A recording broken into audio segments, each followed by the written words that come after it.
Team Vadodara દ્વારા વિશ્વામિત્રી નદી પ્રોજેક્ટમાં થયેલા કરોડોના ભ્રષ્ટાચારોના આક્ષેપો સાથે વડોદરા જિલ્લા કલેક્ટરને આવેદનપત્ર આપી રજૂઆત કરવામાં આવી. ગત વર્ષે વિશ્વામિત્રી નદીમાં વિનાશક પૂર સર્જાયો હતો, જેને લઈને શહેરમાં ભારે તારાજી સર્જી હતી. આ વિષયની ગંભીરતા જોતા રાજ્ય સરકાર દ્વારા વિશ્વામિત્રી રિવાલ્વર પ્રોજેક્ટને લીલી ઝંડી આપી હતી. ત્યારે વડોદરા મ્યુનિસિપલ કમિશનરના તત્કાલીન પ્રિન્સિપલ કમિશનર દિલીપ રાણા દ્વારા આ પ્રોજેક્ટને આગળ વધારવામાં આવ્યો હતો અને 100 દિવસના અંદર તેની કામગીરી પૂર્ણ કરવા તમામ અધિકારીઓને તાકીદ કરવામાં આવી હતી. દિલીપ રાણાના બદલી બાદ હવે વિશ્વામિત્રી રિવાલ્વર પ્રોજેક્ટ નવનિયુક્ત મ્યુનિસિપલ કમિશનર અરુણ મહેશ બાબુ દ્વારા સમાપ્ત કરવામાં આવી હતી. વિશ્વામિત્રી રિવાલ્વર પ્રોજેક્ટમાં ભ્રષ્ટાચાર થયા હોવાના આક્ષેપ સાથે ટીમ વડોદરા દ્વારા આજે વડોદરા જિલ્લા કલેક્ટરને આવેદનપત્ર આપી રજૂઆત કરવામાં આવી હતી. ટીમ વડોદરાના અગ્રણી સેજલ વ્યાસ દ્વારા વિશ્વામિત્રી પ્રોજેક્ટમાં કરોડો રૂપિયાના ભ્રષ્ટાચાર થયા હોવાના આક્ષેપના પુરાવા સાથે રાખી વડોદરા જિલ્લા કલેક્ટરને સુપ્રત કરવામાં આવ્યું હતું અને વિજિલન્સ તપાસની માંગ કરી હતી. વિશ્વામિત્રી નદીમાં થયેલા ગેરરીતિઓ, જેમાં સમાપ્ત ડ્રેનેજ, ફરીજી બિલ તેમજ ફક્ત કાગળ પર પૂરા થયેલા કામોની બાબત તથા સામાન્ય નાગરિકોના પૈસાનો વેડફાટ જેવા તમામ મુદ્દાઓ પોતાના આવેદનપત્રમાં રજૂ કરવામાં આવ્યા હતા.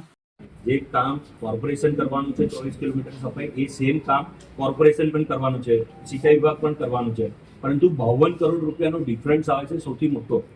તદુપરાંત આ લોકોએ સિંચાઈ વિભાગે 86 ડમ્પરથી વિશ્વામિત્રી સફાઈ કરી છે, જ્યારે કોર્પોરેશને 260 ડમ્પરથી વિશ્વામિત્રી સફાઈ કરી. તદુપરાંત સિંચાઈ વિભાગના અધિકારીઓ કહે છે કે અમારી પાસે કોઈ ડેટા નથી, કોઈ માહિતી નથી, અમે કેટલી માટી કાઢી, એમની પાસે એવિડન્સ નથી, થર્ડ પાર્ટી ઇન્સ્પેક્શન નથી, તો કોઈ સર્વે નહીં, કશું નહીં, બિલ એ લોકોએ પાસ કર્યા છે. તદુપરાંત અમે ગ્રાઉન્ડ લેવલ પર પહેલે દિવસથી, અગાઉ પણ તમને રજૂઆત કરી હતી સાહેબ, પહેલે દિવસથી અમારી નજર છે એ વિશ્વામિત્રી પ્રોજેક્ટ પર માટી ખોદીને બાજુમાં ઢગલા કરી દેવામાં આવે છે. હાલની તારીખમાં તમે અમારી સાથે આવો, એવિડન્સ સાથે, પ્રૂફ સાથે, બધું જ ત્યાં છે. ફક્ત આગળની નદીને ખોતરી છે, છોલી છે અને કરોડો રૂપિયાનો અંદર જે બિલો મૂકવામાં આવ્યા છે એ તદ્દન ખોટા છે. નથી ડમ્પરોનો એટલો ઇસ્તેમાલ થયો, નથી માટી ડમ્પ કરી, નથી બીજી જગ્યાએ લઈ ગયા. અને સાહેબ વિશ્વામિત્રી પ્રોજેક્ટમાં જે રીતની પ્રોજેક્ટ છે સાહેબ, આ બે નદી છે, આ એક નદી છે, આ કોર્પોરેશન છે અને આ સિંચાઈ વિભાગ છે. હવે વડોદરામાં પૂર અહીંયા આવે છે, તો આ પાણી બહાર નીકળવા માટે જે સિંચાઈ વિભાગે કામ કરવાનું તે કામ નથી થયું, એટલે કરોડો રૂપિયા ભલે અહીંયા વપરાયા, પરંતુ પૂરનું જોખમ તો એનું એ છે કારણ કે આગળ જે 185 જગ્યા પર સફાઈ કરવાની હતી એ સફાઈ જગ્યા પર સફાઈ નથી થઈ, હજુ પણ ઇજ્જત છે. તો આ સંપૂર્ણ વિગતની વિજિલન્સ તપાસ થાય એની માંગ માટે આજે અમે વડોદરા શહેરના તમામ અલગ અલગ લોકો ભેગા થયા છે અને આની ઉગ્ર રજૂઆત માટે આપણે સાહેબને વિજિલન્સ તપાસ થાય, સ્ટેટ વિજિલન્સ તપાસ થાય અને આખો જે સિંચાઈ જે કોઈ બે જગ્યાના કારણ કે કોન્ટ્રાક્ટ તો બે સેવા આપવાના આવે, સિંચાઈ વિભાગ તરીકે કોર્પોરેશન કરે કામ, તો એમને નદી બોડી કરવાની હતી, નદી ચોખ્ખી કરવાની હતી, તો એમાં 50 કરોડનો ડિફરન્સ કઈ રીતનો આવે છે, આટલા બધા સાધન સામગ્રીમાં કઈ રીતનું એ કરવામાં આવ્યું છે, બે જગ્યા પર આટલો ડિફરન્સ કેમ છે સાહેબ, આખી વિજિલન્સની તપાસ થાય. ત્યાં સ્થળ પર પણ તમે અમારી સાથે આવો, ગામના લોકો પણ કહેવા તૈયાર છે કે માટી ખોદીને કિનારા પર 100 મીટર નહીં 50 મીટરની અંદર ઢગલો કરી મૂકી દીધી છે. તો એક જ વરસાદની પાણી માટી પાછી પાણીમાં આવશે. આ કરોડો રૂપિયા આપણા ગવર્મેન્ટના, પબ્લિકના, સરકારે જે સારા કામ માટે વડોદરા શહેરને આપ્યા છે એ પૈસાનું જો વેડફાટ થાય તો એ અયોગ્ય છે. એની માટે વિજિલન્સની તપાસ માટે ટીમ માટે અમારી પાસે આખા એવિડન્સના પ્રૂફ પણ છે સાહેબ, એ પણ તમને આપીશું સાહેબ. અમારી માંગ છે વિજિલન્સ તપાસની, state vigilance. Thank you sir.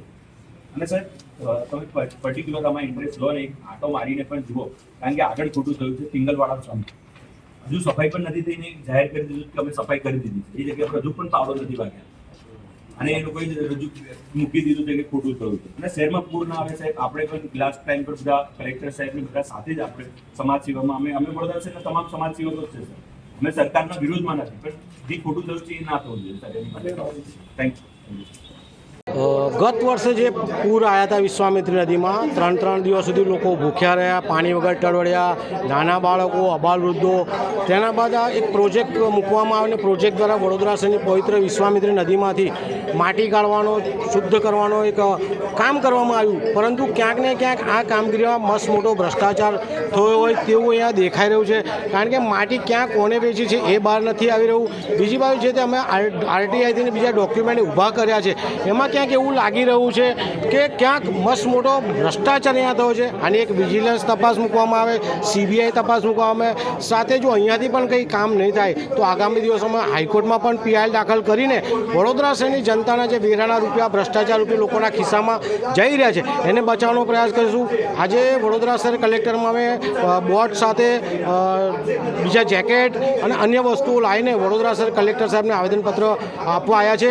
અને વડોદરા શહેરની જનતાને એ પણ કહે છે કે જો વડોદરા મહાનગરપાલિકાએ 200 તરાપા, લાઈફ જેકેટ આ તમામ વસ્તુઓ લાવીને મૂકી છે તો કેમ લાવીને મૂકી? જો વિશ્વામિત્રી નદીમાં પૂર જ ના આવવાનું તો આ બધી વસ્તુ વસાણ કેમ નહીં? એટલે ક્યાંક ને ક્યાંક મસ્ત મોટો ભ્રષ્ટાચાર જ્યારે થયો છે એને ઉજાગર કરવા આજે વડોદરા શહેર કલેક્ટર સાહેબમાં આવેદનપત્ર આપવા આવ્યા છે. આજે ટીમ વડોદરા જે વડોદરાના સામાજિક સેવકો છે એ લોકો અહીંયા ગાડી નાવડી, લાઈફ જેકેટ અને પાણીમાં ડૂબી ના જવાય એ બધી વસ્તુઓ લઈને આવ્યા છે અને વડોદરાની જનતાને ચેતવી રહ્યા છે કે ફરીવાર પૂર આવશે.